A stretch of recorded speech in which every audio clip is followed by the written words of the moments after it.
Big pass entertainment செக்மெண்ட்ல நேற்று ஒரு விஷயம் நடந்திருக்கு. டோட்டலி இன்சென்சிட்டிவா, சோஷியலி இரஸ்பான்சிபிளான ஒரு விஷயம் இது. அதனால தான் இதை பத்தி பேசாம என்னால இருக்க முடியல.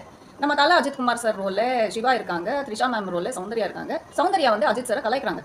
இவ்வளோ வயசாயிடுச்சே உங்களுக்கு, இன்னுமா நடிச்சிட்டு இருக்கீங்க அப்படின்னு வந்து கேவலமா பச்சையா வந்து ஏஜ் ஷேமிங் பண்றாங்க. ஒரு ஆர்டிஸ்டா இருந்து நான் என்ன மாதிரி பல ஆர்டிஸ்ட் வந்து ஆன் அ டெய்லி பேசிஸ் இந்த ஒரு அபியூஸை வந்து ஃபேஸ் பண்ணிட்டு இருக்கோம். எந்த ஒரு போட்டோ போட்டாலும், எந்த ஒரு டான்ஸ் ரீல் போட்டாலும், இந்த வயசுல இது தேவையா அப்படின்னு வந்து கமெண்ட் பண்ணிட்டு போவாங்க. ஸோ இப்படி கமெண்ட் பண்றவங்களுக்கு சுத்தமா ஒரு சோஷியல் அவேர்னஸ் இல்ல, ஒரு மனிதாபிமானம் இல்ல, ஒரு அறிவே இல்ல அப்படின்னு சொல்லி இக்னோர் பண்ணிட்டு போயிடுவோம். ஆனா பல கோடி மக்கள் பார்க்குற இந்த பிக் பாஸ் ஷோக்குள்ள நானும் ஒரு நடிகை, எனக்கு வெளியில சினிமா வாய்ப்புகள் வேணும் அப்படின்னு இருக்கிற சௌந்தர்யா வந்து இந்த அளவுக்கு சுத்தமா யோசிக்காம அஜித் சாரை பத்தி பேசலாமா? இதுக்கும் முட்டு கொடுத்துட்டு அவங்க கேஷுவலா இருக்காங்க, ரியலா இருக்காங்கன்னு சொல்லிட்டு வந்தீங்க அப்படின்னா நீங்க கன்ஃபார்ம் பிஆர் தான். ஏன்னா எந்த ஆர்கானிக் வியூவர் வந்து இதுக்கு முட்டு கொடுக்க மாட்டாங்க. Age shaming is wrong, age shaming is cheap. யாருக்கும் யாரோட ஏஜ் பத்தி பேசுறதுக்கும் எந்த ரைட்ஸும் கிடையாது.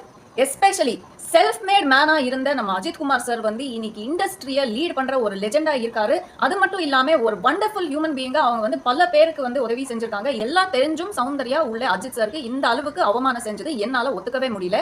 சௌந்தர்யாக்கு 30 வயசு ஆயிடுச்சு, இப்போ 15 வயசு பொண்ணு மாதிரி ஆக்டிவிட்டிஸ் பண்றாங்க அப்படின்னு யாராவது சொன்னா அவங்க ஃபர்ஸ்ட் நானே தட்டி கேட்டிருக்கேன். அவங்க கேம் பிடிக்கலன்னா அதை பத்தி பேசுங்க, அவங்க ஏஜ் பத்தி பேசாதீங்கன்னு நானே வந்து சொல்லியிருக்கேன். டெய்லி வேக்கப், மேக்கப், ஒரு 2 ஹேர் ஃபிளிப், 10 ரியாக்ஷன் வச்சுட்டு வெளியில ஹெவி செட்டிங் பண்ணிட்டு இவ்வளவு தூரம் ஃபைனல்ஸ் வரைக்கும் வந்திருக்கிற நீங்க அஜித் சார் பத்தி பேசலாமா?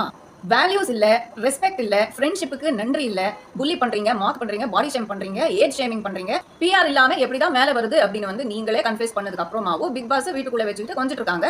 வெளியில உங்க ஆளுங்க ஸ்டேட்டா அலைஞ்சு ஓட்ஸ் பிக்சர் வாங்கி உங்களை வந்து டைட்டில் வின்னர் ஆக்கணும்னு ட்ரை பண்றாங்க. நல்லா இருக்கு. ரீஎன்ட்ரியில உள்ள போனா நம்ம சுனிதா, வர்ஷினி, சாச்சனாவும் சௌந்தர்யாவோட ஃபேக்னஸ், அவங்களோட பிஆர் பத்தி உண்மைகள் எக்ஸ்போஸ் பண்ண உடனே வெளியில அவங்களோட பிஆர் கும்பல்ஸ் நீங்க வெளியில வாங்க, உங்க கரியர் காலி அப்படின்னு எல்லாம் மிரட்டுறாங்க.